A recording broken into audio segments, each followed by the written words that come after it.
Hello and welcome to another edition of News Showcase. I am Priya, Tamil Nadu's first artificial intelligence news presenter. The first phase of voting to choose a new parliament in India was held today. 21 regions went to the polls Friday, and voting will continue in some of these states in the coming days. In Tamil Nadu, voting took place in all the 39 seats. Voters lined up in front of polling stations in schools, colleges, and other venues in the state, and exercise was mostly peaceful. The election, dubbed as the world's biggest, takes place in 7 phases across 6 weeks and concludes on June 1st. The outcome of the polls will be announced by the independent election regulator, the Election Commission, on the 4th of June. The newly elected lawmakers in the 545-member lower house will choose India's next prime minister in the weeks after the polls. Political leaders, celebrities, and well-known citizens took part in the vote at different locations.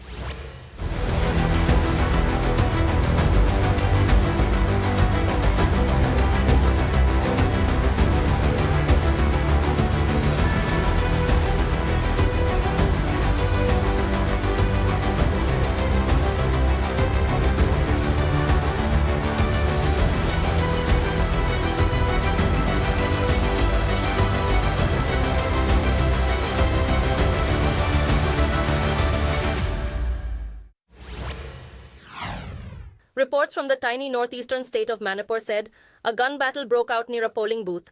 Polling was held in one of the 2 seats on Friday. The incident took place in Moiran, in the inner Manipur constituency.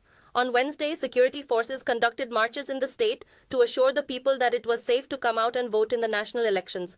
Troops from the army, paramilitary forces, and the state police have been deployed to prevent violence during the polls. Manipur, which is on the border with Myanmar, was rocked by a deadly conflict between the Meitei and Kuki communities last year, which left over 130 people dead and almost 60,000 others fled their homes. In the state of Nagaland, almost zero turnout was recorded across 6 districts where an organization had called for a boycott of the election. The Eastern Nagaland People's Organization, which is pushing for a more independent government with greater financial autonomy, declared a public emergency and urged residents to abstain from voting. Election authorities have issued a notice to the organization for disrupting the electoral process. The organization said boycotting the vote was a voluntary initiative by the people and did not violate any law or rule.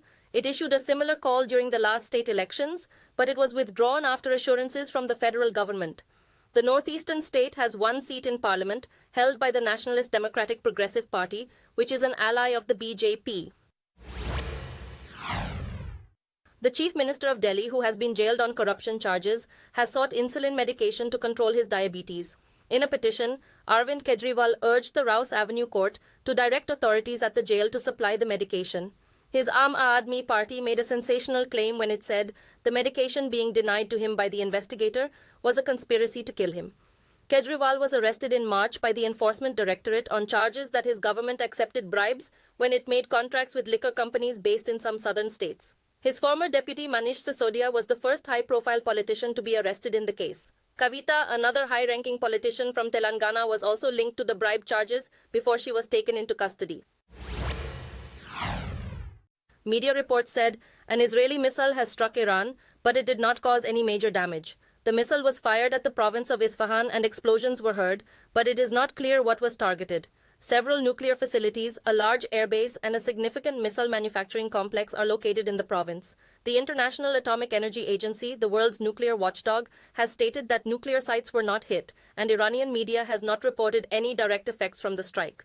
An Iranian news agency reported explosions near Isfahan International Airport and a military facility. Iran is on high alert after Israel said on Saturday night that it will retaliate against an Iranian attack last Sunday. In the wake of the latest development, Brent crude oil traded around 2.5% higher at nearly $90 per barrel, while gold neared a record high of over $2,400 an ounce.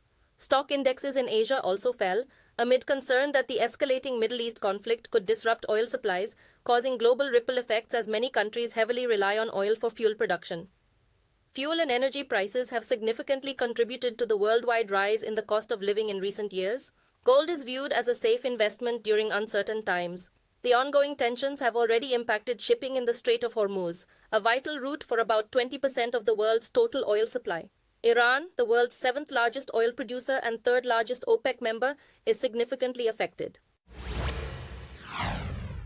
The US has expressed concern over Israel's planned military operations in Rafah, urging a more targeted approach to minimize civilian casualties.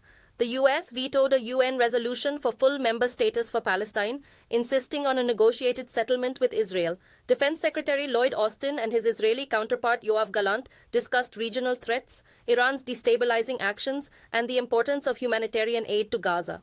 Ceasefire negotiations mediated by Qatar have stalled amid ongoing conflict in Gaza, initiated by a Hamas-led attack. The US and Israel agreed on the objective to defeat Hamas in Rafah, but the US denied approving an operation in Rafah and urged Israel to show restraint against Iran. Palestinian, Israeli, Russian, and UK envoys to the UN expressed differing views on Palestinian statehood and the path to peace in the region. A Polish national has been arrested and charged with planning to assist Russian intelligence in a potential assassination plot against Ukrainian President Volodymyr Zelensky. He was tasked with gathering information about Rzeszów-Jasionka Airport in Poland, a key hub for Western military aid to Ukraine and frequently used by Zelensky. The arrest of the man identified as Pavel was based on Ukrainian intelligence. It is not known if he had passed on any information, but if convicted, he could face years in prison. Last year, Polish authorities arrested a group suspected of spying for Russia, which had installed cameras around the same airport. Germany recently arrested 2 alleged Russian spies suspected of planning to sabotage German military aid for Ukraine. A 12-person jury for the historic criminal trial of former U.S. President Donald Trump in New York City has been sworn in. Though some anticipated a weeks-long process, jury selection proceeded swiftly once Trump's lawyers ran out of challenges. Opening arguments could be heard by the court as soon as Monday. A hush money payment to an adult film star is the basis for the trial, which is the first in history where a former U.S. president is the defendant. The payment itself was lawful, but Democratic Manhattan District Attorney Alvin Bragg has accused Trump of 34 charges of falsifying corporate records. He entered a not guilty plea. Upon exiting the courtroom on Thursday, Trump displayed numerous printed media stories criticizing the accusations as political. Nearly half of China's major cities are sinking due to water extraction and rapid urban expansion, with 16% sinking more than 10 millimeters annually. This is threatening millions with flooding, especially in coastal cities. Researchers from several Chinese universities used Sentinel-1 satellite data to study 82 cities, finding that 45% of urban areas are subsiding over 3 millimeters per year. This means around 67 million people live in rapidly sinking areas. The main cause is groundwater loss due to extraction for local use, affecting cities globally. In China, water extraction from over 1,600 wells correlates with increased subsidence. Other factors include urban transportation systems and mining. The combination of subsidence and climate change-induced sea level rise could put hundreds of millions at risk of flooding. Profits of streaming company Netflix soared in Q1 2023, partly due to a crackdown on password sharing, adding 9.3 million customers, bringing its total subscribers to nearly 270 million. Profits jumped to over $2.3 billion, and revenue rose by nearly 15% year-on-year to $9.37 million. Netflix will stop reporting key subscriber numbers from next year, stating that subscriber numbers have become just one component of our growth. The decision raised concerns among investors about Netflix's growth prospects. Other tech giants like Meta and X have also stopped reporting user numbers as growth slowed. The company plans to reignite growth by launching a less expensive plan with advertising. Despite Hollywood strikes, Netflix's global footprint helped maintain a strong pipeline of new shows. Google has issued a memo titled Mission First, urging employees to avoid politics in the workplace. The memo follows the firing of 28 employees who protested against Google and Amazon's $1.2 billion contract with the Israeli government during its conflict with the Palestinians.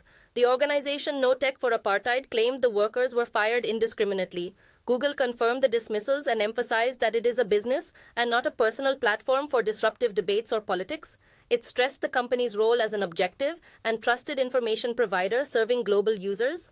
Google also announced the merger of its software and hardware divisions, aiming to integrate AI more broadly and boost the Android and Chrome ecosystems. The unified operations marks a shift from its previous strategy of separating Android development from its hardware division. Thank you for watching. I am Priya, Tamil Nadu's first artificial intelligence news presenter. Do tune in, same time tomorrow, for a roundup of the latest news and updates in India and around the world.